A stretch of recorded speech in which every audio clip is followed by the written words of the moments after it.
Donc, on se retrouve ici dans cet article de la FIFA pour voir comment ils ont pu organiser la Coupe du Monde 2026 à 48 équipes. Et du coup, on va voir ce que ça donnerait avec le Maghreb.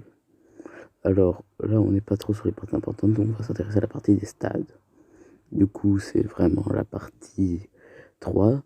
Donc, vu que ça prend un petit moment, je vous invite à vous abonner et à activer la cloche de notification pour ne pas rater la partie 2 et 3. Et je vous invite du coup aussi à liker la vidéo si elle vous a plu et de partager ceci si vous pouvez. Donc là, on se retrouve partie 3, critères d'organisation. Alors là, dans la page 26, nous pouvons voir que la capacité minimale qu'il faut pour le match d'ouverture est de 80 000 places. Pour les autres matchs de groupe, de 40 000 places. Les 16e de finale, 40 000 places. 8e de finale, 40 000 places. Quart, 40 000 places. Par contre, les demi-finales, c'est 60 000 places. 40 000 places sur le match de la 3e place. Et pour la finale, ce sera encore 80 000 places. Du coup, il faut trouver des stades Maghreb qui ont une capacité minimale de 40 000 et une capacité aussi de 80 000 places. Ensuite, en dessous, c'est pas vraiment ce qui nous importe, mais c'est vraiment la partie site d'entraînement, des camps de base des équipes, pour les hôtels où vont loger les équipes, et aussi les entraîneurs, je veux dire les arbitres. C'est vachement bien. Bon, du coup, on va aller chercher sur Wikipédia les stades dans les 3 pays du Maghreb, en commençant par la Tunisie. Du coup, on se retrouve ici. En Tunisie, on peut voir que 2 stades sont disponibles, le stade olympique d'El Meza et le stade olympique de Radès.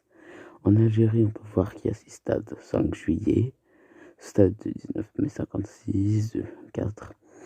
On voit aussi les stades du Maroc, de Marrakech, de Casablanca, Rabat, Agdar, Tanguer et le stade d'Afès. Ainsi que les stades en construction. En Algérie, on peut voir qu'il y a le stade de la JSK Kabylie et 3 autres stades. Et en projet de construction comme celle de Constantine et de Sétif. Du coup, on se retrouve ici pour la liste des plus grands stades du monde pour voir quels stades vont accueillir la finale, parce que c'est vrai que c'était pas très logique dans mon ancien tableau. Du coup, là, on peut descendre, on peut voir qu'il y a le stade de Johannesburg qui doit être le plus grand d'Afrique, 94 000 places. On descend, et là, on trouve à 80 000 places le stade du 5 juillet 1962 à Alger, en Algérie, créé du coup en 72. Et oui, pour le football, parce que c'est vrai que on m'avait dit que c'était pour l'athlétisme surtout. Mais du coup, ce stade est bien pour le football. Ce stade peut être utilisé pour la finale. Ensuite, on a le stade du 15 mai 56 à Annaba, du coup, qui est aussi un stade à 75 000 places. Donc, il peut être utilisé pour maximum la demi-finale. Ensuite, normalement, il y a le stade de Casablanca. Voilà, le stade de Mohamed V à Casablanca, qui pourra acquérir lui aussi une demi-finale, vu qu'il a 67 000. Et franchement, une demi-finale à Casablanca, ça doit être une grosse ambiance. Enfin, en descendant, on peut trouver le plus gros stade de Tunisie, le stade olympique de Radès, qui a lui 65 000 places, qui pourra aussi organiser une demi-finale maximum. Et avec l'ambiance qu'il y a, ce sera aussi très cool. Du coup, ensuite, voilà.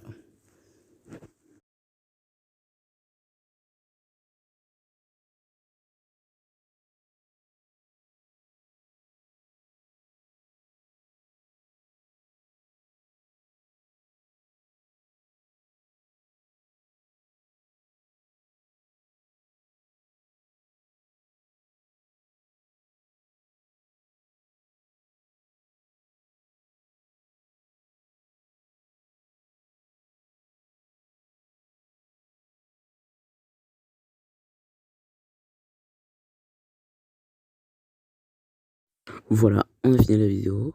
Je vous remercie de l'avoir regardé jusqu'à la fin. Partagez-la pour que tout le monde puisse la voir. Et sur ce, je vous dis à la prochaine pour la partie 2. Au revoir.